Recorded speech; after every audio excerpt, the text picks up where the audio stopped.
సింహాచలం దేవస్థానం భూ సమస్యపై అసెంబ్లీలో తన గళాన్ని వినిపించిన భీమిలి శాసనసభ్యులు గంటా శ్రీనివాసరావు. ఇది ఎన్నో ఏళ్లుగా పెండింగ్ ఉన్న సమస్య అధ్యక్ష. మీకు కూడా బాగా అవగాహన ఉంది.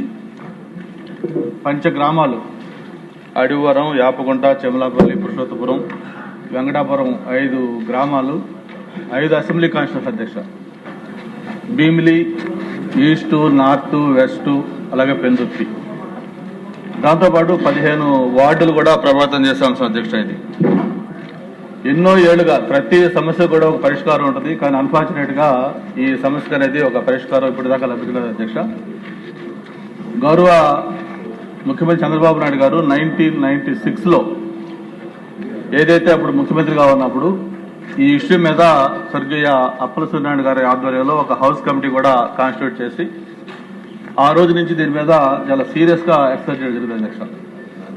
ఆ తర్వాత 2000లో ఒక జీవో 578 జీవో ఇచ్చారు. అలాగే మళ్ళీ 2019లో 229 అని ఒక జీవో ఇచ్చారు. మామూలుగా మన ప్రభుత్వం యొక్క స్లోగన్ కూడా సమాజమే దేవాలయం, ప్రతి పేదవాడు కూడా దేవుడు అని చెప్పుకునే ఈ దీంట్లో ఈ పేదవాళ్ళకి ఈ దేవాలయం సంబంధించిన ఈ సమస్య పెద్ద జటిలమైపోతా ఉంది. మామూలుగా ఇక్కడ 2 అంశాలు అధ్యక్ష. ఒకటి పంచగ్రామాలకు సంబంధించిన రైతుల అంశాలు, రెండోది ఏదైతే ఎన్నో ఏళ్లుగా అక్కడ ఇళ్లు కట్టుకొని ఉంటున్న వేలాది కుటుంబాలకు సంబంధించిన ఇష్యూ అధ్యక్ష.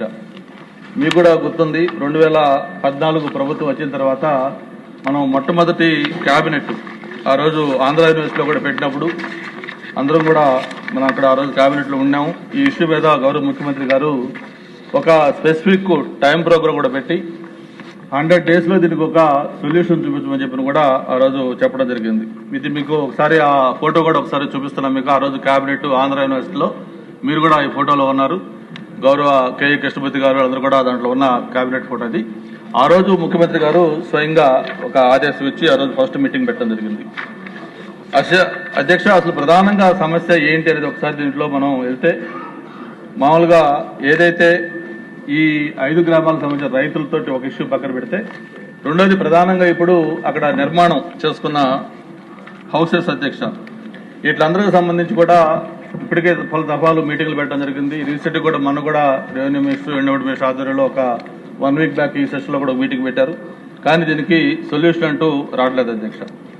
అప్పుడు రాజశేఖర రెడ్డి గారు అపోజిషన్ లీడర్గా ఉన్నప్పుడు ఏదైతే ఈ 578 జీవో ఇచ్చారో ఆ జీవో కొంతమంది యూజ్ చేసుకుని రెగ్యులేషన్ కూడా చేసుకుంటే, ఆ రోజు రాజశేఖర రెడ్డి గారు అపోజిషన్ లీడర్గా ఉండి దాన్ని నేను అధికారంలోకి వస్తే ఫ్రీగా ఇస్తాను మీకు, దీని మీద మీరు ఏం కూడా డబ్బులు కట్టనవసరం లేదని చెప్తే ఆ రోజు కొంతమంది చేసుకున్న వాళ్ళు చేసుకోగా మిగతా వాళ్ళందరూ కూడా పెండింగ్ పెట్టుకున్నారు అధ్యక్ష.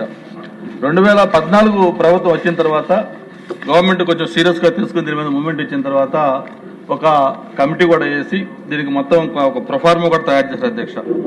1 నుంచి 100 గజాల వరకు ఫ్రీగా వాళ్ళకి ఇచ్చేటట్టుగా, 101 నుంచి 300 వరకు ఒక value 70% of the base value 98 basic value మీద పే చేసేటట్టుగా ఇట్లా ఒక మొత్తం టేబుల్ ఒకటి వేసేసి దానికి మొత్తం కూడా తయారు చేసి ఇచ్చి ఆల్మోస్ట్ ఆల్ ఫైనలైజ్ అవుతున్న టైంలో ఇది మళ్ళీ కొంతమంది కోర్టులకు వెళ్ళడంతో ఇష్యూ పెండింగ్ ఉంది అధ్యక్ష. మరి నేను ఇప్పుడే మీ ద్వారా ఒకటే అడుగుతా ఉన్నాను, ఇది ప్రభుత్వం సీరియస్ గా అనుకుంటా ఉంది, ముఖ్యమంత్రి గారు చాలా సీరియస్ గా ఉన్నారు, ఎండోమెంట్ మినిస్టర్ గారు చాలా సార్లు చెప్పారు చేద్దాం తప్పకుండా చెప్పారు, అందరూ అన్ని సీరియస్ చెప్తున్నారు, కానీ సమస్య మాత్రం ముందుకి వెళ్ళట్లేదు అధ్యక్ష. ప్రాబ్లం ఎక్కడుంది ఏంటనేది కొంచెం సీరియస్ గా దీన్ని తీసుకోకపోతే ఇది మనల్ని చరిత్ర క్షమించదు అధ్యక్ష. ఎందుకంటే నేను 30 ఏళ్లుగా రాజకీయాల్లో ప్రతి ఎన్నికలప్పుడు కూడా ఈ పంచగ్రామాలు అనేది ఒక ప్రధానమైన ఎన్నికల అజెండాగా పెడతా ఉన్నాం. ఈ రోజు ప్రజలు కూడా చంద్రబాబు నాయుడు గారు పెద్ద నమ్మకం పెట్టుకున్నారు, ఖచ్చితంగా ఈసారి మాకు పరిష్కారం అవుతుంది, ఈ పంచగ్రామాల సమస్య పరిష్కారం అవుద్ది, అలాగే ఈ నిర్మాణాలకు సంబంధించిన పరిష్కారం అవుద్ది, మాకు దీనికి శాశ్వతమైన దీనికి సొల్యూషన్ లభిస్తుందని చెప్పి ఆశతో ఉన్నారు అధ్యక్ష. ఇప్పటికైనా సరే దీని మీద ఇప్పుడు 5 ఎమ్మెల్యేలు కూడా దీని మీద మాట్లాడతారు, అలాగే మిగతా పెద్దలు కూడా సబ్జెక్ట్ ఐడియా ఉంది కాబట్టి దీని మీద నేను ఒకటే కోరుతా ఉన్నాను, మరి రెవెన్యూ మినిస్టర్ గారితో పాటు ఎండోమెంట్ మినిస్టర్ గారు కలిసి కూర్చొని దీనికి ఒక టైం ఫ్రేమ్, ఎందుకంటే పరిష్కారం లేని సమస్య ఉండదు కాబట్టి ఎలా చేయాలి ఏంటంటే దాని మీద మాట్లాడితే కోర్టులో వద్దు కాబట్టి చేయలేకపోతాం అంటే కరెక్ట్ కాదు. కోర్టు కూడా ఖచ్చితంగా దానికి మన వెర్షన్ చెప్పి మన దీనికి ఆల్టర్నేటివ్ ల్యాండ్ కూడా ఇస్తున్నాం అధ్యక్ష. ఏదైతే మనం దీనికి ఈ అనధికారం అనుకుంటున్నామో దాన్ని రెగ్యులరైజ్ చేసిన దానికి ఎంత ల్యాండ్ పోతుంది, దానికి ఈక్వలెంట్ ల్యాండే కాదు ఈక్వలెంట్ వాల్యూ అది కూడా ఇచ్చే పరిస్థితి కూడా ఇది మనం రెడీగా ఉన్నాం. దానికి అంతా రెడీగా ఉంది కాబట్టి దీని మీద ఎండోమెంట్ మినిస్టర్ గారు సీరియస్ గా రివ్యూ తీసుకొని ఒక పరిష్కారం అనేది చూపించకపోతే చాలా ఇదవుతుందని కూడా కోరుకుంటూ, దీని మీద మీరు కూడా, ఎందుకంటే మీకు కూడా పూర్తి ఐడియా ఉంది సబ్జెక్ట్ మీద, మీరు స్పీకర్ గా ఆశ్రిత ఒక రూలింగ్ ఉండే అధ్యక్ష, ఒక టైం ఫ్రేమ్ పెట్టి దీన్ని ఖచ్చితంగా సాల్వ్ చేయమని చెప్పని మిమ్మల్ని కోరుతున్నాను అధ్యక్ష. రామకృష్ణబాబు గారు. ధన్యవాదాలు అధ్యక్ష.